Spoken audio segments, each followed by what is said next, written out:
Hello everyone, Shri शिवाय नमस्तुभ्यम। आप सभी का आपके अपने यूट्यूब चैनल पे बहुत बहुत स्वागत है। उम्मीद करते हैं आप सभी बहुत अच्छे होंगे। अभी देखो मैं ज़ोर से भी बोलने की कोशिश कर रही हूँ ना, मेरे मुंह से आवाज़ ही नहीं निकल रही। और यहाँ पे देव के लिए लंच बना रही हूँ मैं। कल भी वो स्कूल नहीं गया था और मैंने आप लोग को बताया उसका आरटी एडमिशन है, तो उसका स्कूल मुझे बहुत कम से कम मुझे गैप कराना है। और कल मेरे साथ क्या हुआ था ना, मैं आप लोगों को बताऊं कि आप लोग वीडियो पूरा देखिएगा तो आप लोग समझ जाएंगे। जहां आप लोग को जैसा लगे आप लोग कमेंट कर सकते हैं मुझे। अगर आप लोग को लगे तो आप लाइक भी कर सकते हैं, चैनल को शेयर भी कर सकते हैं। बस आप लोगों से यही बोल सकती हूँ। एक ना, मैं आप लोग को ऐसे काम करते दिखती हूँ, हंसते बोलते दिखती हूँ, पर वो मेरे पीछे का दर्द है सिर्फ़ और सिर्फ मैं जानती हूँ। आप लोगों से मैं चाहती हूँ कि मैं ये सारी चीज़ें नहीं बताऊँ। कितना भी खुश रहने की कोशिश करती हूँ कि मैं नहीं, आज मैं नहीं रोऊँगी, ये नहीं करूँगी वो, पर कभी कभी ना रोने से भी मन हल्का होता है। और ऐसा ना लगता है कि बंद कमरे में बिल्कुल चिल्ला चिल्ला के रोऊँ ना, तो मेरा जो दर्द है वो बाहर निकल के आए। तो यहाँ पे भी मैं देव को तैयार कर रही हूँ। और कल परसों मेरे साथ बहुत जो है कि कल हमारे साथ रात को बहुत बुरा हुआ। और ये हुआ ना कि इनका अचानक से ब्लड प्रेशर पता नहीं हाई हो गया था। हमने तो इनका ना, जब उन्होंने नीडल डाली ना, एक बॉटल और चढ़नी थी, नीडल डाली तो ब्लड जो है वो बंद ही नहीं हो रहा था, ब्लड बंद ही नहीं हुआ। और एक ही हाथ से होता तो एक ही हाथ में कंटिन्यू हम बॉटल नहीं चढ़वाए, क्योंकि 24 घंटे का अंतराल करना है, उसके बाद बॉटल चढ़वानी है। फिर भी पता नहीं कहाँ से ब्लड जो है वो रुका ही नहीं, तो कल वो बॉटल नहीं चढ़ाई गई। फिर तो उन्होंने कहा, जो सिस्टर आई थी, कि इनका ब्लड प्रेशर अचानक से हाई हो गया। मैंने आप लोग को बताया था कि जब ये बॉटल चढ़ाई जाती है थोड़ा सा रिस्की भी होता है, इसलिए रिस्की होता है। मैं पति के लिए इतनी लापरवाही नहीं लेना चाहती थी। डॉक्टर ने बोला था कि तुम अपना मतलब कि बायोप्सी कराओ, तो मैंने बायोप्सी का मैंने बोली सर अभी हम नहीं करा पाएंगे, क्योंकि हम इतना नहीं अभी हमारे पास है। तो सर ने कहा, वो जो इन्फेक्शन को कम करने की आती ना, तो बोला ठीक है। 2 किया तो बोले नहीं एक और चढ़ाना, तो 24 घंटे के अंतराल में चढ़नी थी। और इसमें घबराहट भी होता है, पसीना भी आता है, खुजाता भी है, और ऐसा होता। तो कल इनको एकदम से पसीना आया तो उन्होंने बोला कि इनका ब्लड प्रेशर हाई हो गया, तो वहीं पे उन्होंने जो रोक दिया। तो ये चीज़ हो गया। और मैं ना एक ज़िंदा लाश की तरह हो गई हूँ यार, कि बस कुछ करने का नहीं करता। अब लगता है ना कि पता नहीं कहाँ चले जाओ दुनियादारी ज़िंदगी से। उसके बाद अपने छोटे छोटे बच्चों को देखती हूँ ना, इनकी हालत देखती हूँ कि इनका मेरे बिना कौन है, कोई नहीं है इनका मेरे बिना। अगर मैं सोचूं भी ना, सिर्फ अपने बारे में सोचूं ना कि आज मैं अपने लिए ऐसा कर लूँ वैसा कर लूँ तो मेरे को ये चीज़ें देखने को नहीं मिलेंगी, ये नहीं होगा, दूर चली जाऊँ।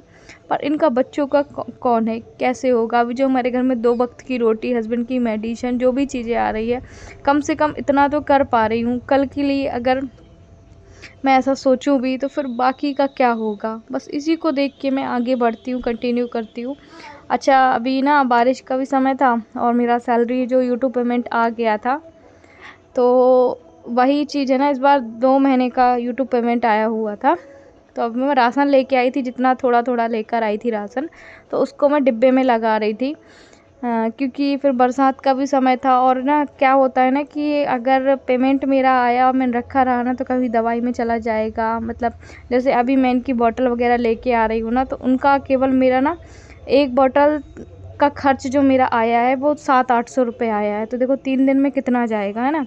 तो फिर मैं राशन लेके आ गई थी, क्योंकि ये भी ज़रूरी है। हम तो अपने चलो ठीक है जैसे तैसे रह भी सकते हैं, बच्चों को कैसे हम भूखा रख सकते हैं, बच्चों को कैसे उनकी ज़रूरतों में मार सकते हैं ना, कि नहीं आज ये ना बनाओ वो ना बनाओ। छोटे बच्चे हैं, हर चीज़ की ज़रूरत पड़ती है। तो यहाँ पे मैं कुछ शक्कर लेके आई थी, कुछ पोहा लेके आई थी, कुछ दाल चावल और भी चीज़ें लेके आई थी। देखो मेरे को ध्यान ही नहीं आ रहा। ऐसा होता है मेरे साथ कई बार होता है कि ध्यान जब दिमाग में एक ही बात रहती है ना तो ठीक रहता है, दिमाग में जब 10 तरह की बात चल रही होती है ना तो वो ठीक नहीं रहती। और अभी बस मैं वॉइस ओवर वीडियो एडिट करने के बाद, वीडियो डालने के बाद मैं सीधे जाऊंगी कहाँ, हॉस्पिटल जाना है मुझे। और किस लिए जाना है वो भी आप लोग को बताऊंगी। एक्चुअली इनका कार्ड बनना था, वो वाला अपंग वाला कार्ड बनना था ना, उस वजह से मुझे जाना था। तो संडे से जाना था, क्योंकि 1 जुलाई को इनको 6 महीने हो जाएगा। उन्होंने कहा था जब 6 महीने हो जाएंगे ना, जब जाके इनका कार्ड बनेगा, और कार्ड में 95% जो है वो उस पर दर्शाया जाएगा, तो बहुत सारी चीज़ों की छूट मिलेंगी, जैसे राशन का। और चलिए फिर बाद में ही बात करती हूँ। मैं अगर आप लोगों से सोचूं भी ना कि कुछ चीज़ें मैं आप लोगों से ना बताऊं, तो मेरे दिल में ऐसे ना घबराहट टाइप की होती है कि क्या ही आप लोगों से बताऊं। और बस देव ना कल से ही डरा हुआ है, जब से उसने देखा है ना कि उसके पापा का एकदम से ब्लड है, एकदम जैसे कोई चीज़ है ना, सब पुचकारी टाइप की मारता है, ऐसा पुचकारी टाइप का, जब से हमारा बहुत बुरा हाल है। और मैं उसको यही चीज़ समझा रही थी कि देव कुछ नहीं होगा, ठीक हो जाएगा। तो बोल रहा था मम्मी पापा को ऐसा क्यों हो गया। तो फिर मैंने उसको बहुत देर तक समझाया, उसके बाद फिर वो माना। हालांकि बच्चा है, आप लोग समझ सकते हैं कि बच्चा क्या समझेगा, वो है ना, छोटे बच्चे हैं। अगर इतना समझदार होते कि पापा की तबीयत ख़राब है, उसको ये प्रॉब्लम हो रही, वो प्रॉब्लम हो रही, कुछ भी चीज़ है, तो शायद वो चीज़ों को समझता। और मैं रोना नहीं चाहती, बिल्कुल भी नहीं रोना चाहती, पर कैसे इस हालात में अपने आप को हिम्मत रखूं। और कल रात से हमारा ये हाल है, बहुत बुरा हाल है कल। और एक जो औरत होती है ना, वो सब बर्दाश्त कर सकती है, पर अपने पति और बच्चों को कुछ भी, उसकी थोड़ी भी तबीयत खराब, वो बर्दाश्त नहीं कर सकती। यहाँ पे तो मैं सारी चीज़ें फेस कर रही हूँ, देख रही हूँ, और मैं यही कह रही थी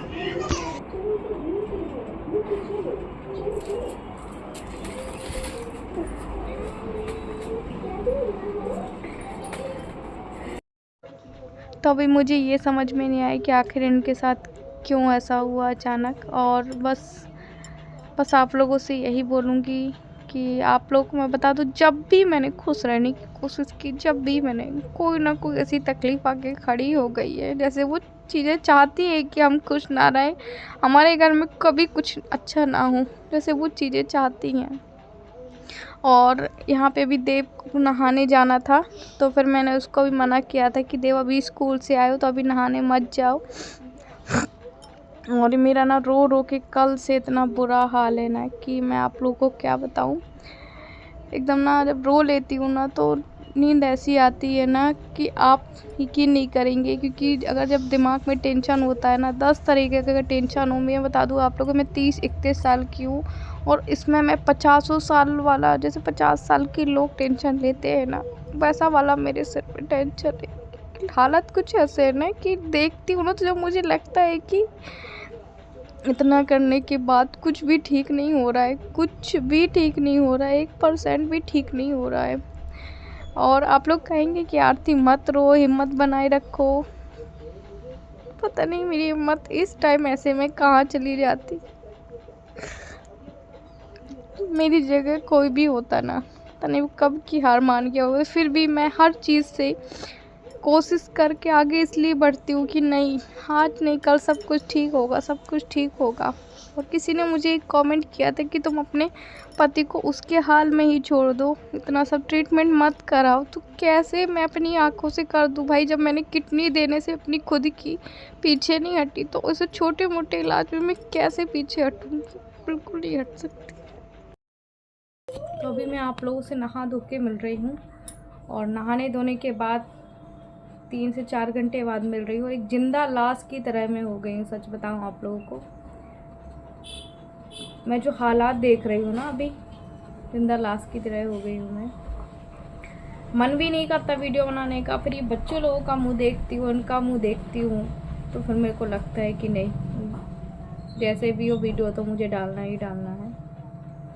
और मैं ऐसा इसलिए कह रही हूँ क्योंकि 2 बॉटल के लिए डॉक्टर ने हस्बैंड को बोला था, और जब दूसरी बॉटल चढ़ाई गई थी कल, तो हमने डॉक्टर को बताया कि सर चढ़ गई है। मतलब जब ये ब्लॉग बना रही हूँ, उन्होंने बोला कि ठीक है देव। तो फिर जो बॉटल की क्वांटिटी थी, मैंने आपको बताया था छोटी बॉटल की क्वांटिटी थी, उसमें घबराहट भी होती है, पसीना भी आता है, किसी को होता है किसी को नहीं होता है। तो उनको घबराहट हुआ तो पसीना हुआ तो पूरी बॉटल तो चढ़ गई थी। उसके बाद जब हमने डॉक्टर को बताया तो उन्होंने कहा कि क्रिएटिनिन चेक कराने से पहले 2 दिन पहले एक बार और आप बॉटल चढ़ाइएगा। तो हमने कहा ठीक है। अब कल की बात है ना, ये बॉटल 2 दिन पहले चढ़ी थी, मतलब जिस दिन पूजा हुई है उसके दूसरे दिन की बात है। अब ये जो हम कल कोशिश हमने की ना कि उनको निडल डाली जाए जहाँ से उनको लगता है, तो वहाँ पे ना उसके बाद उनका जो है ब्लड निकल गया अचानक। हो सकता है अलग गलत जगह टॉर्च दी थी, क्या कर दी थी, उनका ब्लड ही बंद नहीं हुआ। वो जैसे तैसे तक पकड़े रहे, पता नहीं वो सिस्टर ने कैसा वाला कर दी थी, है ना। तो फिर हम डॉक्टर को बताया तो बोलते हैं कि तुम लोग इतना लापरवाही क्यों करते हो, मतलब चिल्लाने लगे हमको। फिर उसके आज किसी दूसरी सिस्टर को हमने बुलाया है तो बोलती हैं कि नहीं, इनका ब्लड प्रेशर है वो एकदम वो हो रहा है, इनको पसीना आ रहा है, इस वजह से ऐसा हो गया। तो मैंने हालांकि कुछ नहीं कहा उनको।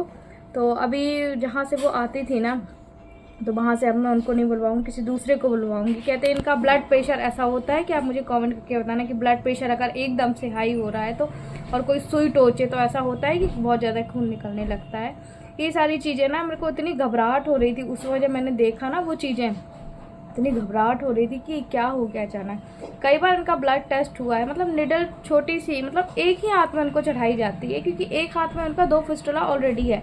तो उसमें ना बीपी चेक कर सकते हैं ना बॉटल चढ़ा सकते हैं। आप ये समझिएगा मेरे हस्बैंड का एक पैर एक हाथ किसी काम का नहीं है, उस हाथ से ज़्यादा वजन भी नहीं उठा सकते। ये वो लोग जानते हैं जो कितनी पेशेंट होंगे कि जिस हाथ में डायलिसिस होता है वो हाथ हमारा कोई काम का नहीं रहता है, मतलब वजन भी नहीं उठा सकते, ना ही उसमें सुई लग सकती है छोटी बड़ी कोई भी, ना ही बीपी चेक कुछ भी नहीं हो सकता। तो एक ही हाथ में होता है। तो उन्होंने कहा कि ये ब्लड प्रेशर की वजह से इनका हाई हो गया। मैंने उस समय तो बीपी चेक नहीं किया क्योंकि ऑलरेडी इनको इंसुलिन लग रहे हैं। तो फिर उसके बाद हम शांत रहे, कल रात की बात है। तो इस वजह से, और अभी देखते हैं दूसरे को हम बोलेंगे। डॉक्टर को हमने बताया तो बोले आप लोग लापरवाही कर रहे हो, चीज़ें हैं। तो हम पहले दूसरी जगह ट्राई करते, उसके बाद ही कुछ कर पाएंगे ना। बस आप लोग ये बताइए कि ब्लड प्रेशर की वजह से और कोई अगर सुई कर रहा हो तो क्या अचानक से ब्लड बाहर आता है? उनका इतना आ गया कि मेरे को सोच के ना से घबराहट टाइप की हो रहा, से दिल धक धक धक धक कर रहा है। बच्चे लोग वहीं पे बैठे हुए थे, देखो अभी झूला झूल रहा है, देव स्कूल से आया हुआ है।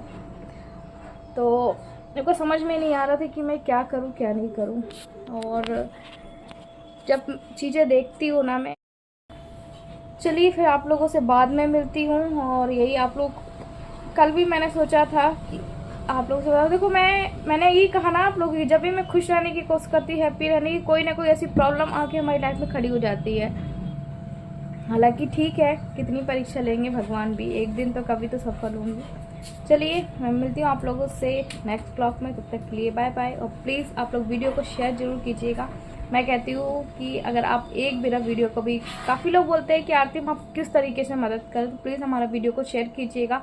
कुछ लोग मुझे अनसब्सक्राइब किए हुए भी देख रहे हैं, तो प्लीज़ सब्सक्राइब कर लीजिएगा, मुझे काफ़ी ज़्यादा हिम्मत मिलेगी।